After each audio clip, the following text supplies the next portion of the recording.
In the quiet heartbeat of Phoenix, where the desert holds its breath, I was the invisible river flowing beneath my family's empire. They despised me, called me the forgotten grandchild, blind to the truth that my company was the very lifeline nourishing the glory of their restaurant.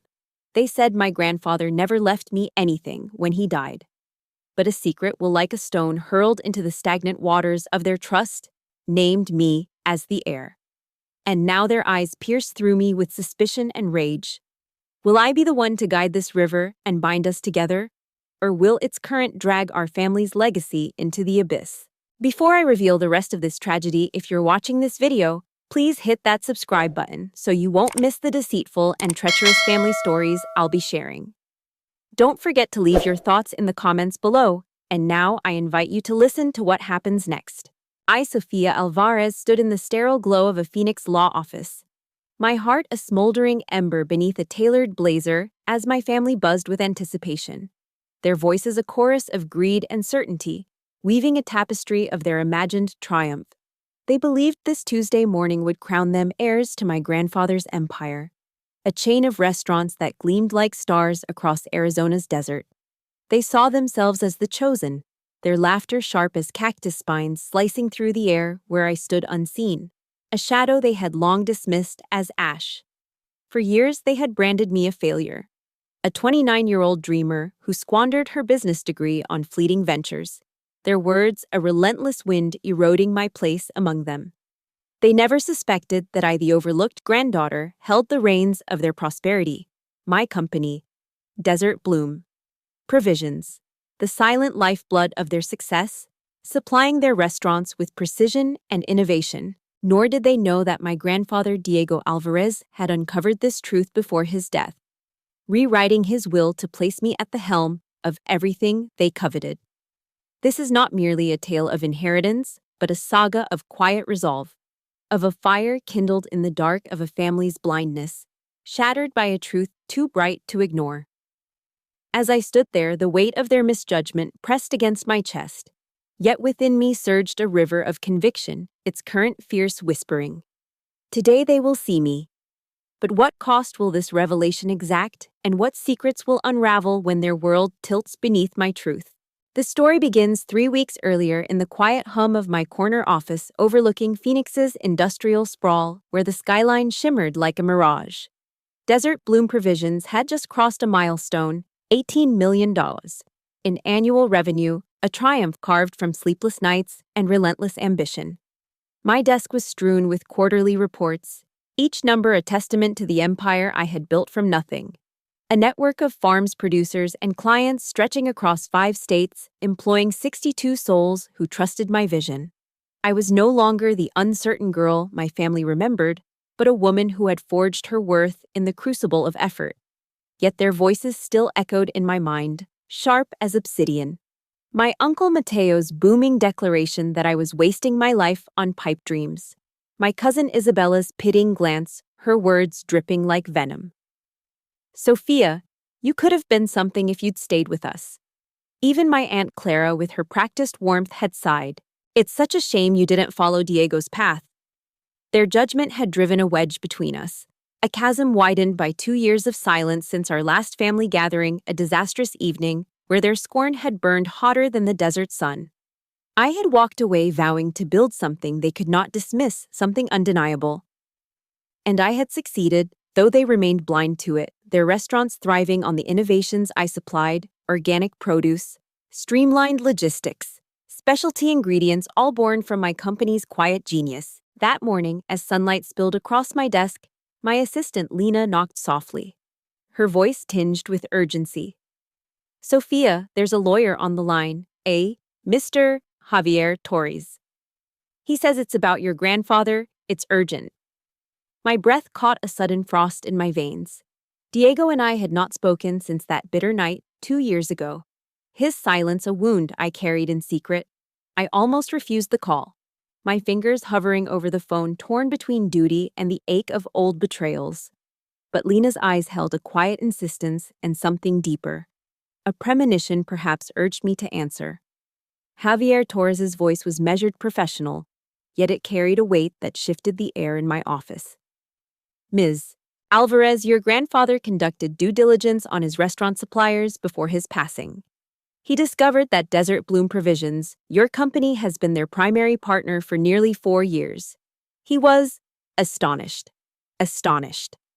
The word landed like a stone in still water, rippling through the fortress I had built around my heart. Diego, the man who had built an empire from a single taco stand, who taught me to see opportunity in every challenge, had seen me. He had traced my business registrations, visited my warehouse under the cover of dusk, pored over invoices that bore my company's name.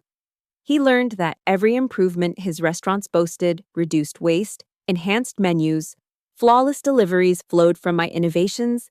Torres continued, his voice softening. He spent an afternoon in my office reviewing your records.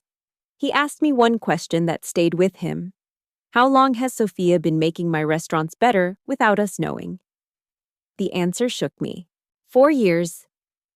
For 4 years, I had been their silent architect, my company's systems and relationships, the unseen scaffolding of their success. Yet my family had celebrated these triumphs as their own, never suspecting the truth.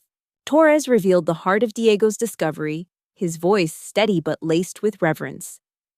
Your grandfather found a company that employed 62 people, managed relationships across 5 states, and served not just his restaurants, but hotels, caterers, and institutions across Arizona and Nevada.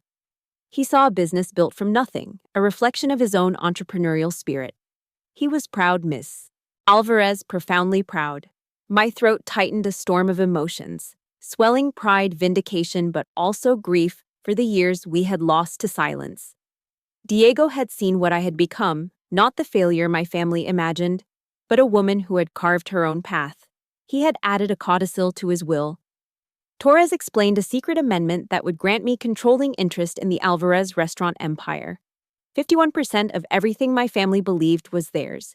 He wanted the will reading to be a reckoning, a moment to educate my family, to force them to see the granddaughter they had erased. But there was a catch, a deliberate veil of secrecy Diego had sworn Torres to silence, until after his funeral, ensuring the revelation would land with maximum impact, a thunderclap to shatter their assumptions. I hung up the phone, my office suddenly too small to contain the weight of what I now carried. My grandfather had seen me, but at what cost would this truth reshape my family's world? 3 weeks later, I stood in the parking lot of Desert Rest Memorial Gardens, the Arizona sun, a relentless blade against my skin. My black dress, simple and unadorned, felt like a shield, chosen not for elegance, but for quiet dignity.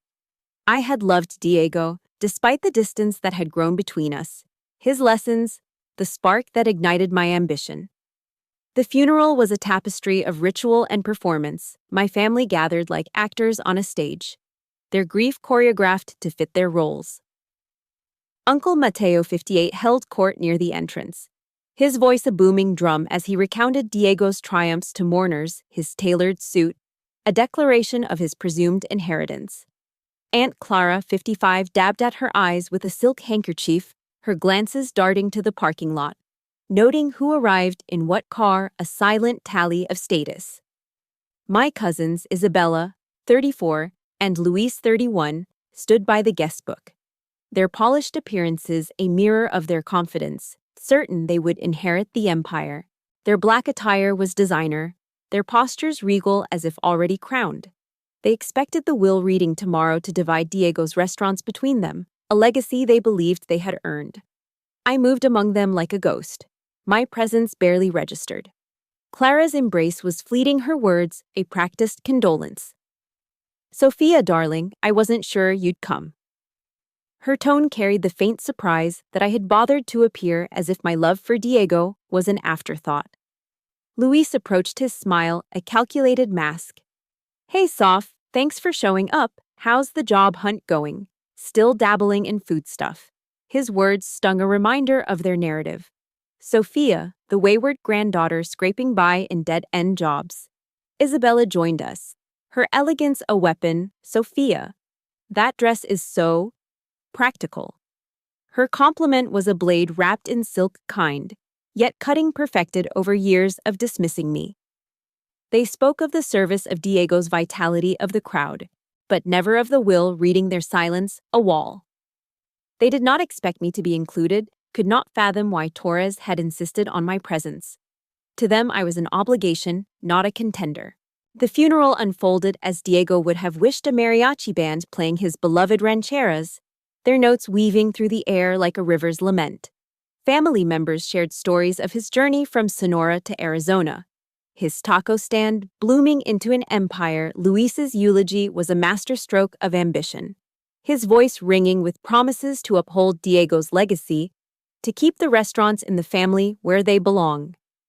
Each word was a claim, a stake driven into the ground he believed was his. Yet in their stories, I was absent, erased from the narrative of Diego's legacy.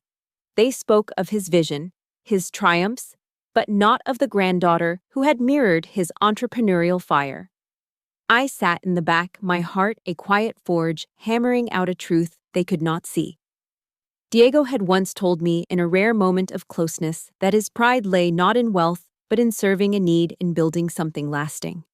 I had taken his words to heart, crafting Desert Bloom provisions to solve problems others overlooked, while my cousins sought only to inherit his results. As the service ended, I felt the weight of tomorrow's reckoning, the codicil, a hidden flame, ready to ignite. I drove to my apartment in Scottsdale, the city lights a constellation of my silent victories. Tomorrow I would step into that law office not as the failure they imagined, but as the architect of their success, their empire resting on the foundation I had built. Yet as I stood on my balcony, the desert wind whispering across my skin, I wondered, would their shock turn to resentment? Or could this revelation forge something new? A family reborn in the fire of truth. The morning of the will reading dawned with a clarity that cut like a flint blade. The Arizona sky, a vast turquoise expanse sharpening the edges of my resolve. I rose at dawn, my routine, a ritual of precision coffee, brewed with the slow patience of a desert spring. Emails answered with the focus of a hawk, and a final glance at the operational reports of Desert Bloom provisions. Each figure a stone in the foundation of my truth. I chose a navy suit, its lines crisp as a canyon's rim, the same one I wore when I secured my first major client, a silent vow to honor the woman I had become, not the shadow my family still saw. As I drove to the law offices of Torres and Associates, the Phoenix skyline rose like a mirage, its glass towers glinting with promises and secrets. My heart thrummed like a drum before battle, not with fear but with the weight of a truth about to break free. My family expected to divide Diego's empire among themselves, their plans woven with the certainty of vultures circling a known feast. They had not planned for me, the granddaughter they dismissed as a fleeting wind to hold the heart of their legacy. I thought of the years I spent solving their unseen problems.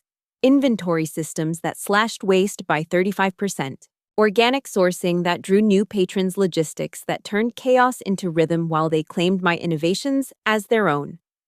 The irony was a river deep and swift, carrying me toward this moment of reckoning. Yet beneath my resolve, a current of doubt stirred. Would this truth forge unity, or would it scatter us like ash on the wind? The law office loomed on the 15th floor, a glass fortress where wealth and power were carved with ink and seals. The reception area was a study in desert elegance, sandstone, hues, sleek furniture, and coffee that whispered of luxury, not office machines. The receptionist, a woman with the poise of a saguaro, greeted me by name, her eyes holding a knowing glint. "Mr. Torres will see you first. Ms.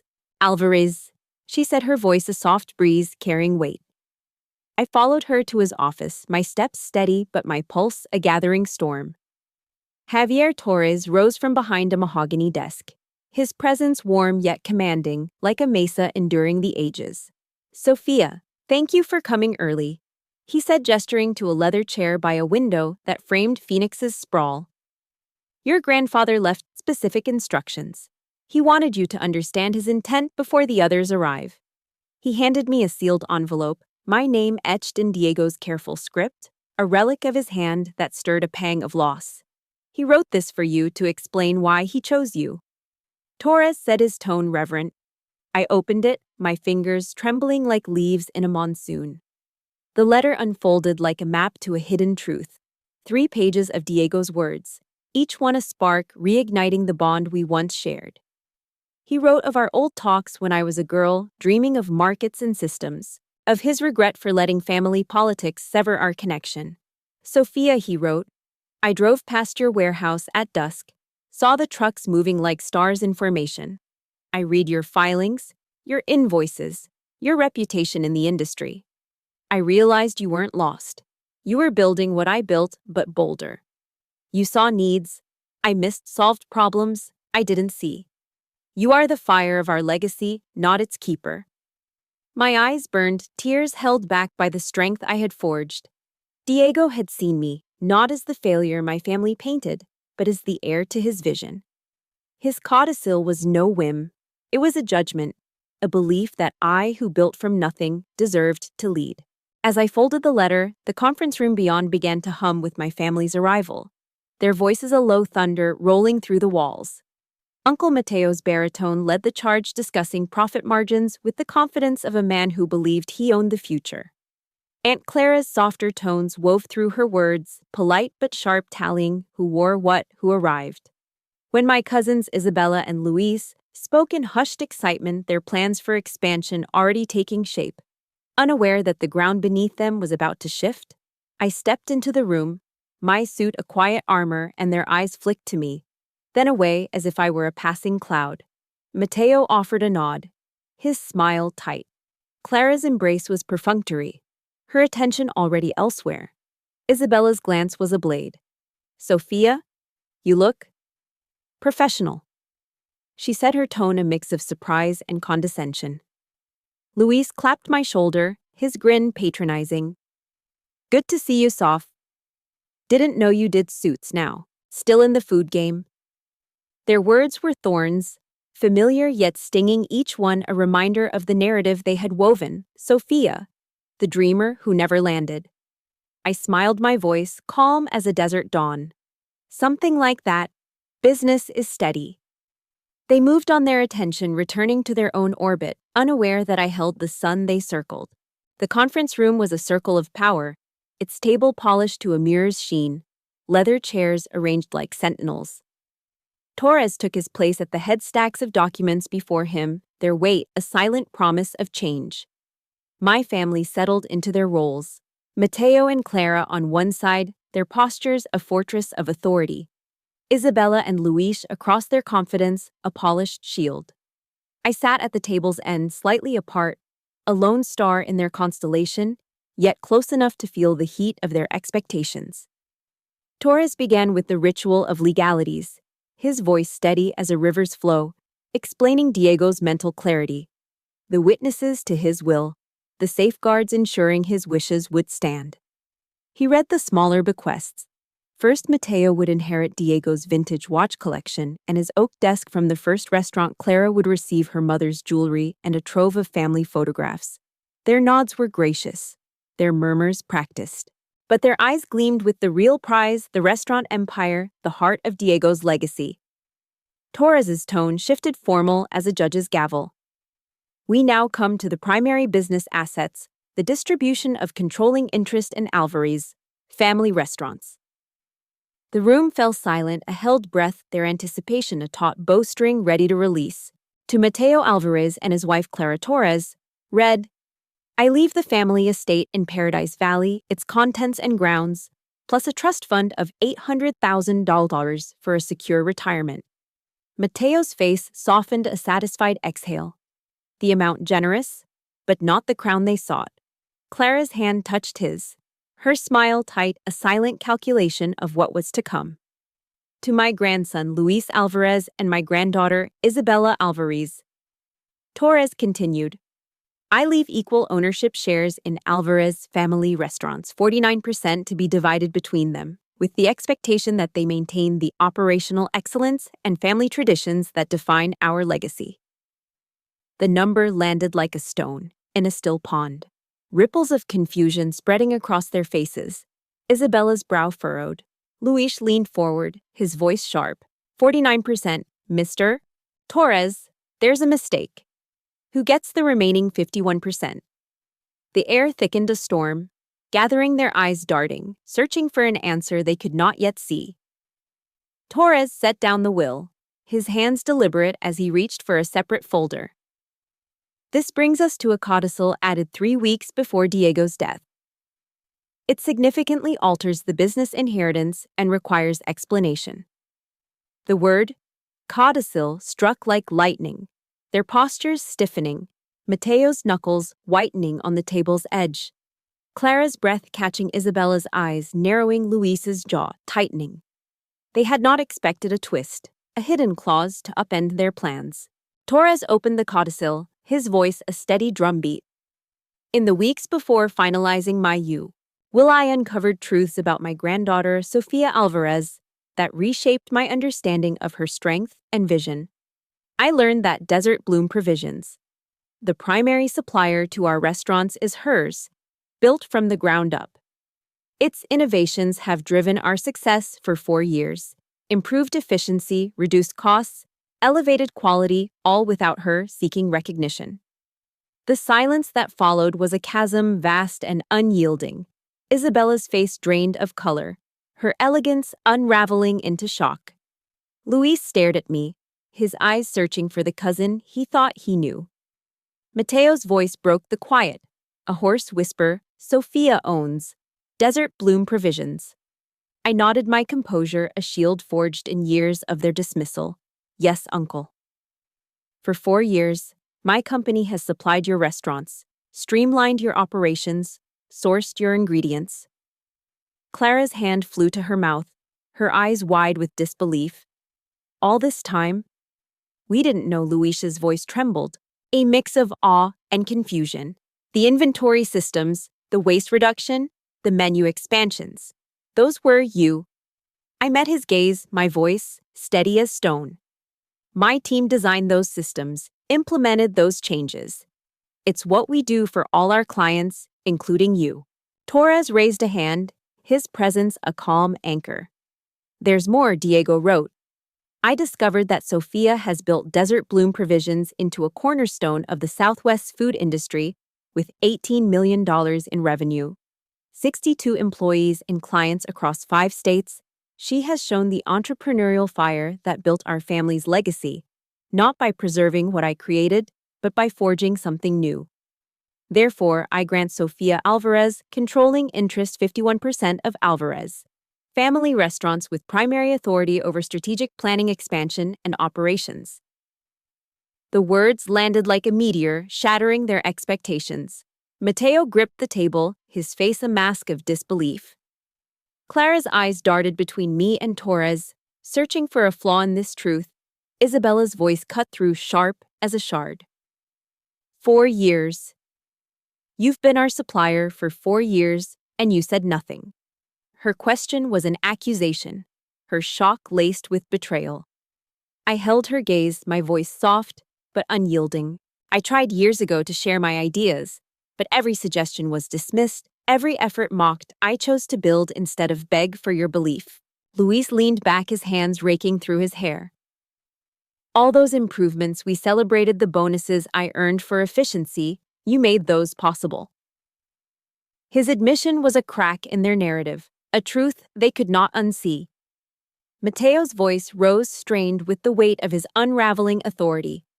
"Sofia, you walked away from us. How could we know you were building this?" His question stung, a reminder of the chasm between us. "I didn't walk away from the family." "Uncle," I said, my voice a steady flame. "I walked toward my own path.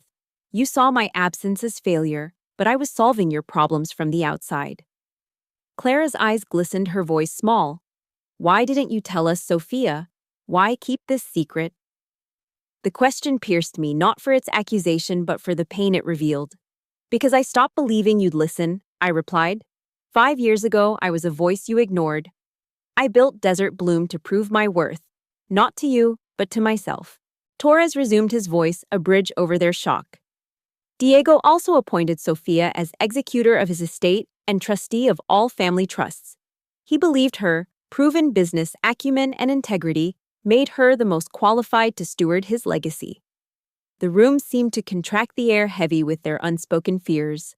I was no longer just the overlooked granddaughter. I was the one who held their future.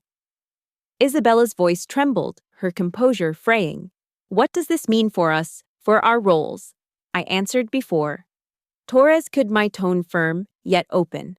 You and Luis will continue managing operations. Isabella, your expertise is vital, but strategic decisions, expansion investments partnerships will need my approval. Diego wanted continuity, but he also wanted vision. Mateo's face darkened, his voice a low growl. This is absurd. Sofia knows nothing of running restaurants. She's a supplier, not a leader. Torres met his gaze unflinching. Diego addressed that concern. He wrote, Sofia's company is known for reliability, innovation, and transforming client operations. Her expertise surpasses management. It creates. She is the one to lead our restaurants forward. The room fell into a silence so thick it felt like a physical weight. Their faces a mosaic of shock, anger, and dawning realization. Luis spoke, his voice softer now. You've been our silent partner, Sofia. All this time we thought we were succeeding on our own. His words carried a humility. I hadn't expected a crack in the wall of their certainty. Isabella's eyes narrowed, her voice a blade. Did you plan this? Did you know Diego would give you everything? I shook my head, my heart steady as a desert rock. I learned of the codicil 3 weeks ago. Isabella, I built Desert Bloom for my clients, for myself, not for an inheritance. That it became your supplier was because we earned it, not because I schemed for it. Torres nodded, his voice a calm current. I confirmed Diego initiated the codicil after discovering Sofia's company independently. This was his decision, not hers. The weight of their misunderstanding pressed against me. Yet within it, I felt a strange liberation. For years, I had carried their dismissal like a stone in my chest. But now the truth was a flame burning away the shadows they had cast.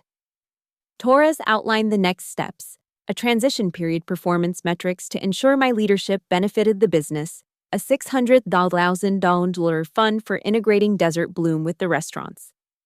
Each detail was a thread in Diego's vision, not just of ownership, but of unity. He had foreseen their resistance, their shock, but also their potential to grow, to see me as he did. Diego wrote, Torres read, This may challenge family bonds, but I trust Sofia's vision will strengthen us all. I expect you to work together to honor our legacy by building something greater. His words hung in the air, a challenge and a promise. I looked at my family, their faces a storm of emotions. Mateo's clenched jaw, Clara's trembling hands, Isabella's guarded eyes, Luis's quiet contemplation. This was the moment Diego had orchestrated the unveiling of a truth that would either forge us anew or break us apart. As Torres called for a break, I stepped into the lobby, the city sprawling below my heart, a river surging toward an unknown shore. What would they choose, resentment or the chance to build with me under the light of a new dawn? The lobby of Torres and Associates was a quiet refuge, its sandstone walls soaking up the city's pulse as I stood by the window, Phoenix sprawling below like a tapestry woven of ambition and dust. My heart beat like a drum, steady but heavy with the weight of what had just unfolded. The codicil had been a thunderclap, shattering my family's certainties, revealing me as the unseen hand behind their success. Yet the storm was not over, only paused their faces. Mateo's clenched fury, Clara's trembling uncertainty, Isabella's sharp suspicion, Luis's dawning humility lingered in my mind like shadows on a canyon wall. I felt the weight of Diego's letter in my pocket, its words a fire that warmed and burdened me. He had seen my worth and trusted me with his legacy, but the path ahead was a river with unseen currents. Would my family bend to his vision, or would their pride carve a deeper divide? The desert wind seemed to whisper through the glass, urging patience. Yet I sensed the gathering of forces, resentment, ambition, and perhaps in some, the first stirrings of respect. As I sipped water from a crystal glass, the receptionist's voice broke my reverie, soft as a breeze. Ms. Alvarez, they're ready to resume. I nodded my navy suit, a steady anchor, and stepped back into the conference room, ready to face the next wave of this reckoning. The air in the room had shifted thick with unspoken questions, like the charged silence before a monsoon. My family sat in their places, but their postures had changed. Mateo's shoulders hunched as if bracing against a storm. Clara's hands folded tightly, her eyes searching mine for something unspoken. Isabella's gaze was a blade sharpened by calculation, while Luis sat forward, his expression caught between awe and unease. Torres stood at the head of the table, his presence a steady mesa, unmoved by the tension swirling around us. We'll now discuss the operational transition. He began, his voice a calm current. Diego outlined a 6-month period to integrate Sofia's leadership with specific benchmarks to ensure the restaurants thrive under her guidance. He slid a folder toward me, its pages detailing timelines, financial targets, and a framework for collaboration. My family's eyes followed the folder, their silence, a held breath waiting for the next revelation. I opened it, scanning the figures, revenue projections, expansion plans, a $600,000 fund to align Desert Bloom's systems with the restaurant's operations. It was a blueprint not just for leadership, but for unity. A map Diego had drawn to guide us through this uncharted terrain. Mateo broke the silence, his voice a low rumble, like thunder over distant peaks. Sofia, you may have built a company, but restaurants are a different beast. You can't just waltz in and take over. You don't know our world. The staff, the customers, the daily grind. His words were a challenge laced with the pride of a man who had managed Diego's empire for decades. I met his gaze, my voice, steady as a river stone. Uncle, I've spent 4 years solving your restaurant's problems from the outside. My systems cut your waste. My sourcing brought in new customers. My logistics kept your kitchens running. I know your world because I've shaped it, even if you didn't see me. His jaw tightened, but he didn't interrupt a small crack in his fortress. Clara leaned forward, her voice softer, almost pleading. Sofia, we're not questioning your success. But this is sudden. Diego never hinted at this. Why didn't he tell us? The question hung like a hawk circling, searching for truth. I drew a breath, my heart a quiet flame. Diego kept it secret because he wanted this moment to teach you. He believed you'd only see my worth when it was undeniable. I didn't ask for this, Aunt Clara, but I'm ready to honor his trust. Isabella's voice cut through sharp as obsidian. Ready. You've never managed a restaurant, Sofia. You supply goods, not leadership. What makes you think you can steer our family's legacy? Her words were a windstorm, fierce and unyielding. Yet I sensed a tremor beneath them, fear perhaps of losing control. I leaned forward, my hands resting on the table, my voice calm but firm. Isabella, Desert Bloom isn't just a supplier. It's a system, 62 people, 5 states, hundreds of clients, all built from nothing. I've negotiated contracts, managed crises, and turned losses into profits. Leadership isn't just about restaurants, it's about vision. Diego saw that in me, and I'll prove it to you. Her eyes narrowed, but she leaned back, her silence, a grudging pause. Luis spoke next, his tone softer, almost curious. Sofia, I get it, you've done incredible things. But how do we work together? You're in charge, but we've been running the show. What's the plan? His question was a bridge, tentative but open, a sign that the codicil's truth had cracked his certainty. I seized it, my voice steady as a desert dawn. Luis, you and Isabella keep managing daily operations. Your expertise is the backbone. I'll focus on growth, new locations, partnerships, sustainability. We integrate Desert Bloom systems to make your work easier, more profitable. Diego wanted us to build together, not compete. Torres nodded, his hands gesturing to the folder. Diego anticipated resistance. He wrote, My family may see Sofia's leadership as a challenge, but it is an opportunity. Her vision will elevate our restaurants just as her company elevated their foundation. I ask you to trust her as I do. His words were a river flowing through the room, urging us toward unity. Yet Mateo's face remained a storm cloud, his voice rising. This is a mistake. Diego was old, sentimental. He didn't understand what Sofia's inexperience could cost us. The accusation stung, but I held my ground, my voice a steady flame. Uncle Diego wasn't sentimental, he was strategic. He studied my company, saw its impact. If you think I'm inexperienced, let's talk numbers. Desert Bloom Systems saved your restaurants $2.3 million last year. My inexperience built that. Imagine what my leadership can do. The room fell silent, Mateo's eyes widening slightly, the weight of my truth settling like dust after a storm. Clara's voice broke the quiet, small but steady Sofia. I didn't know, none of us did. But Diego saw something in you, and I want to understand. What's your vision for the restaurants? Her question was a spark, a chance to bridge the chasm. I leaned forward, my heart a river finding its course. I see us growing, Aunt Clara, not just in size, but in impact. Sustainable sourcing, community partnerships, new locations that honor Diego's roots. We can make Alvarez Restaurants a name that stands for innovation, not just tradition. But I need you all with me. Your experience, your passion. We're stronger together.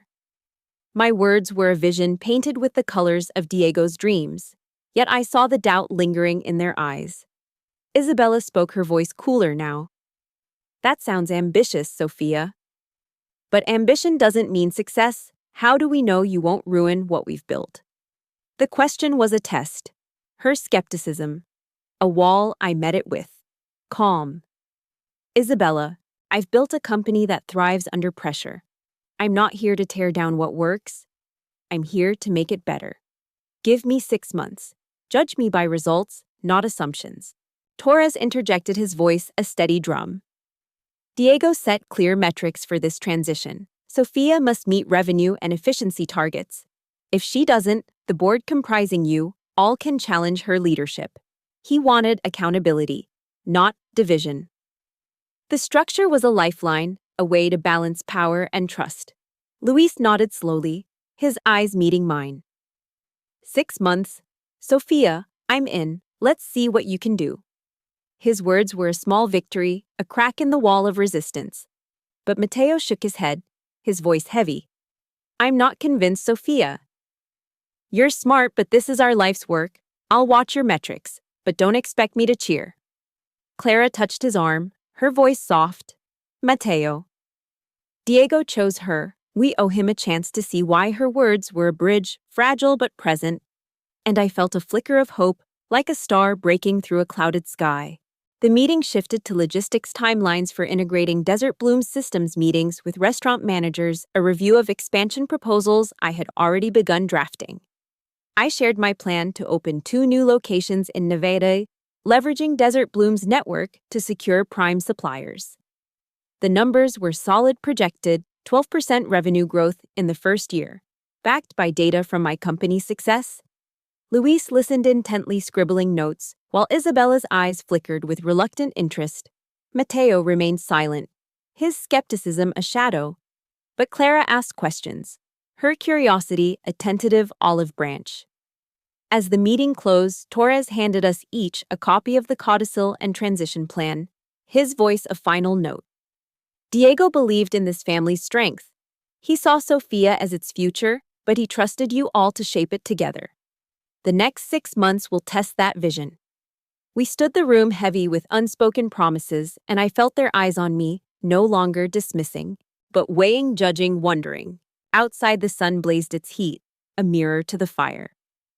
Within me I walked to my car, the city humming with life, my mind racing with the path ahead. The transition would be a trial, not just of my leadership, but of our family's ability to heal. Diego's codicil was more than an inheritance. It was a challenge to see each other anew, to forge a legacy stronger than pride or resentment. As I drove back to Desert Bloom's offices, my phone buzzed with a text from Luis. Sofia. I didn't see you coming, but I'm willing to try. Let's talk strategy soon. It was a small gesture, a seed planted in uncertain soil, but it stirred hope like a river finding its way through stone. Yet I knew the real test lay ahead. Mateo's resistance, Isabella's skepticism, the weight of proving myself not just to them, but to Diego's memory. the desert stretched before me, vast and unyielding, whispering of challenges and possibilities. And I drove toward it, my heart aflame, ready to light the way. Part 4. The Stone's Endurance. The desert sun climbed higher, its light a relentless mirror to the fire now burning in my chest. As I drove from Torres and Associates back to Desert Bloom's headquarters, the city's pulse thrumming beneath my tires like a heartbeat. The weight of the codicil. Diego's letter and my family's fractured reactions settled over me like dust on a canyon floor. Yet within that weight, I felt a current of purpose, a river carving its path through stone. Luis's text, a small tentative bridge, glowed on my phone, a sign that not all was lost. But Mateo's resistance, Isabella's sharp skepticism, and even Clara's fragile curiosity were shadows trailing me. Reminders that this journey was not just about leadership, but about endurance. Diego had entrusted me with his empire not as a crown to wear, but as a forge to shape, and I would need the strength of stone to withstand the storms ahead. The desert stretched beyond the city, its vastness a quiet promise endure, and you will carve something lasting. As I parked outside my office, the familiar hum of Desert Bloom's operations trucks, rolling phones ringing my team, moving like a flock in harmony, grounded me. This was my foundation, my proof, and I would build upon it to honor Diego's vision. But the path forward was a narrow ridge, and one misstep could send us all tumbling. Inside, Lena greeted me, her eyes sharp as a hawk's, sensing the weight I carried. "How'd it go, Sofia?" she asked, her voice soft but steady like a breeze through mesquite. I set my bag down the codicil's folder, heavy in my hands, and met her gaze. It was a storm. Lena. Diego left me controlling interest in the restaurants. 51%. My family didn't know about Desert Bloom about me. They're reeling, and I'm not sure who'll bend or break. Her brow lifted, a spark of pride in her smile. They didn't see you coming, did they? But Diego did. What's next? I exhaled, my mind racing like a river finding its course. 6 months to prove I can lead, to integrate our systems with their operations, to show them we're stronger together. I need to meet with the restaurant managers, start the Nevada expansion, and keep Mateo from derailing it all. Lena nodded, already pulling up schedules. I'll set up meetings with their ops team. You focus on strategy. We've got your back. Her words were a tether grounding me in the strength of the team I had built. I stepped into my office, the skyline shimmering beyond, and opened the codicil's transition plan. Its pages a map of challenges and possibilities. Diego's vision was clear. Unite the family, elevate the legacy. But the how was mine to carve. The next morning, I arrived at the flagship Alvarez restaurant in downtown Phoenix, its adobe walls glowing like embers in the dawn. This was where Diego had started a single taco stand turned empire. Its air thick with the scent of roasted chilies, and memories. I was meeting the core management team, Mateo, Isabella, Luis, and the general managers of the 12 locations, a group of seasoned veterans who knew the business like the lines of their hands. My goal was to outline the integration plan to show how Desert Bloom systems could amplify their success. But I knew Mateo's skepticism would be a boulder in my path. As I entered, the managers stood, their faces a mix of curiosity and caution, like travelers sizing up a new guide. Mateo sat at the head of the table, his posture a fortress. Isabella to his left, her elegance a polished shield. Luis to his right, his eyes open but guarded. Clara was absent, citing a prior commitment. But I sensed her absence was a retreat, a pause to process the codicil's weight. I took my place at the table's other end, my navy suit, a quiet armor, and began, my voice steady as a desert stream. Thank you for meeting me. I know Diego's decision was a shock, but I'm here to build with you, not against you. Desert Bloom has been your partner for 4 years, and together we can take Alvarez restaurants further. I laid out the plan, streamlining supply chains to cut costs by 15%, expanding organic offerings to attract eco-conscious diners, and leveraging Desert Bloom's Nevada network for the 2 new locations. The numbers were solid, backed by data from my company's success. $2. $3 million in savings last year, 8% customer growth from new menu items, 99% delivery reliability. The managers listened, some nodding, others scribbling notes, their faces softening as the figures landed. But Mateo's voice cut through sharp as a flint blade. Numbers are one thing, Sofia, but restaurants live on. People, staff, customers, culture. You've never worked a rush, never calmed an angry guest. How do you expect to lead us? His challenge was a windstorm meant to unsettle, but I had faced worse. I leaned forward, my eyes locked on his uncle. I've built a company that serves 300 clients, employs 62 people, and solves problems across 5 states.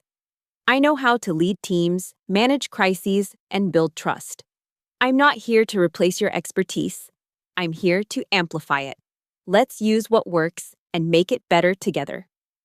A murmur rippled through the managers, a few exchanging glances, sensing the shift in the air. Luis spoke, his tone cautious but open. Sofia, your systems are impressive, but integration sounds like upheaval. How do we avoid chaos in our kitchens? His question was a bridge, practical and earnest. I seized it. We phase it in, Luis. Start with one location test. The new inventory system, trained staff gradually Desert Bloom's team will work on site to ensure a smooth rollout. We've done this with other clients and our success rate is 92%. Isabella's eyes narrowed, her voice. Cool. And if it fails? If your systems disrupt our flow, our staff quit, our customers leave. Her skepticism was a thorn, sharp but expected. I met it with calm. If it fails, we adjust. Isabella. My team monitors metrics, daily, turnover, customer feedback, revenue. We'll catch issues before they grow, but I don't expect failure because I've done this before, and it works. A manager, a woman named Rosa with 20 years at the flagship, spoke up, her voice warm but firm. Ms. Alvarez, I've seen your deliveries always on time, always perfect. If you can bring that to our operations, I'm listening. Her words were a spark, a sign that the ground was shifting. The meeting stretched into hours, a dance of questions and answers, challenges and solutions. I shared case studies from Desert Bloom, how we turned a struggling hotel chain's dining program into a $4 million success, how we cut waste for a catering group by 40% and tied each to the restaurant's needs. The managers began to lean in, their questions less guarded, their ideas flowing like a stream finding its course. Luis suggested a loyalty program tied to the new organic menu, a practical step I noted with a nod. Even Isabella offered a cautious idea, tweaking the menu to highlight local ingredients, a nod to Diego's Sonoran roots. Mateo remained quiet, his silence a heavy stone, but I saw his eyes flicker when Rosa praised Desert Bloom's reliability. As the meeting ended, I felt a fragile momentum, like the first rains after a drought. The managers left with copies of the integration plan, their faces a mix of hope and caution. Luis lingered, his voice low. Sofia, that was solid. I'm starting to see what Diego saw. Let's keep talking, I smiled, my heart a quiet flame. Anytime, Luis, I'm here. The next weeks were a whirlwind.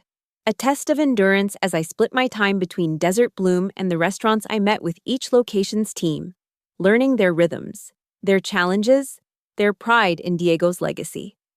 At the Tempe branch, I worked a lunch rush alongside the staff, plating orders, calming a frustrated customer, proving I could walk their path. At the Scottsdale location, I trained managers on the new inventory system, watching their skepticism fade as orders flowed smoother. My team at Desert Bloom worked overtime, aligning suppliers, refining logistics, preparing for the Nevada expansion. Yet Mateo's resistance lingered, a shadow on the horizon. He attended meetings but offered little, his silence a challenge I couldn't ignore.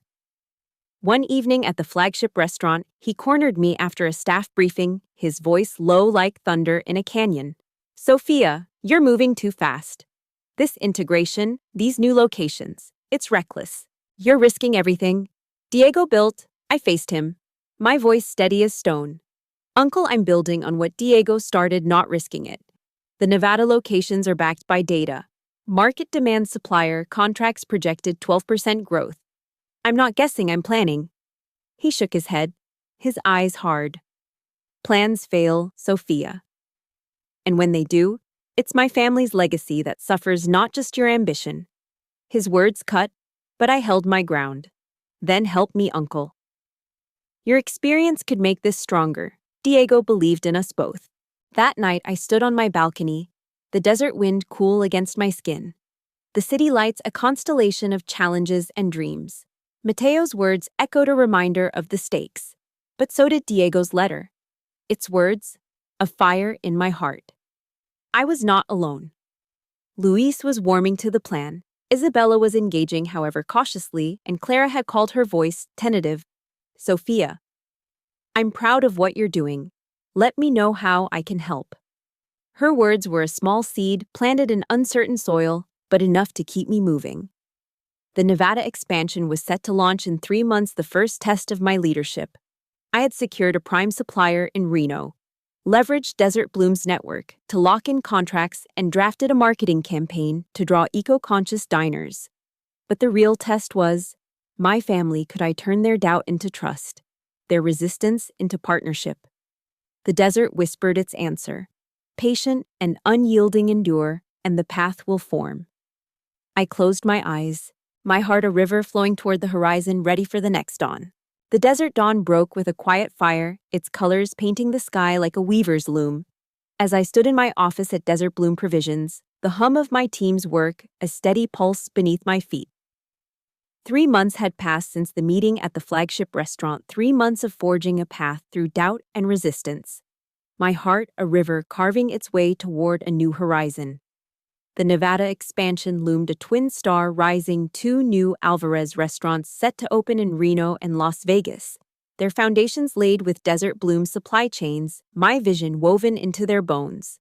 Diego's codicil had set this journey in motion, its flame still burning in my chest, fueled by his letter and the weight of his trust. Yet the true test was not the restaurants, but my family. Mateo's stubborn stone, Isabella's guarded edges, Clara's tentative hope, and Luis's growing trust. Each step forward had been a dance on a narrow ridge, balancing their pride with my purpose, their legacy with my innovation. Now, as the grand openings approached, I felt the desert's whisper. This was the moment to prove not just my leadership, but our unity. Could we rise together, or would the chasm between us widen under the weight of change? The weeks had been a relentless forge, each day a hammer shaping our future. I had spent mornings with my team at Desert Bloom, refining logistics to ensure the Nevada locations launched without a hitch. Organic produce sourced from local farms, delivery schedules synced like the rhythm of a drum, marketing campaigns crafted to draw crowds with promises of Sonoran flavors and sustainable practices. Afternoons were spent at the restaurant's training staff, tweaking menus and bridging the gap between Desert Bloom systems and the Alvarez legacy. The Tempe location, our pilot for the new inventory system, had cut costs by 18%, its managers now vocal advocates, their trust a spark that lit the way.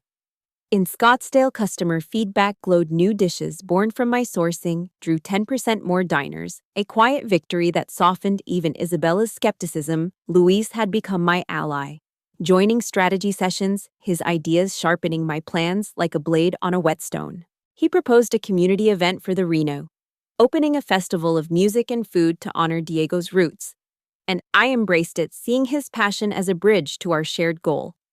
Clara, too, had stepped forward, hosting staff workshops, her warmth a steady current that eased tensions. Yet Mateo remained a shadow, attending meetings but offering only curt nods, his silence a stone I could not yet move. I sensed his fear, not of me, but of losing the empire he had helped build, and I vowed to reach him to show him this was not a theft, but a continuation. The Reno opening was set for a Saturday, the Las Vegas location a week later, both poised to test my vision under the desert's unyielding gaze. I arrived in Reno 3 days early. My team, a flock moving in harmony, setting up supply chains, training staff, and finalizing the menu. A blend of Diego's classics and new dishes inspired by local ingredients. The restaurant's adobe walls echoed the Phoenix flagship, a nod to our roots, while its open kitchen buzzed with energy, a stage for our future. I worked alongside the team, plating dishes, adjusting workflows, my hands steady but my heart racing like a river before a fall. The night before the opening, I gathered the staff, their faces a mix of excitement, and nerves like travelers before a new journey. This is more than a restaurant, I said, my voice a steady flame. It's a promise to our customers, to Diego, to ourselves. We're building something that lasts, something that honors where we came from and where we're going. You're the heart of that promise. Their applause was a soft thunder, their trust, a wind lifting my spirit. As I left the kitchen, Luis found me, his eyes bright. Sofia, this feels right. Like Diego's here with us. I nodded, my throat tight. He is Luis. He always will be. The grand opening dawned clear. The Reno sky a turquoise expanse. The restaurant glowing like a beacon in the morning light. Crowds gathered, drawn by the festival. Luis had planned mariachi music, weaving through the air, food stalls, offering tastes of our menu. Children laughing as they painted murals of desert landscapes. I moved among them, greeting guests, my navy suit, traded for a simple black dress. Its elegance a quiet nod to Diego's legacy. The first reviews came swiftly. Diners praised the flavors, the warmth, the seamless service. By noon, the restaurant was full, orders flowing smoothly. Desert Bloom systems holding steady like a river's current. Luis worked the floor, his charm a magnet for smiles, while Isabella, who had flown in for the event, oversaw the kitchen, her precision a mirror to my own.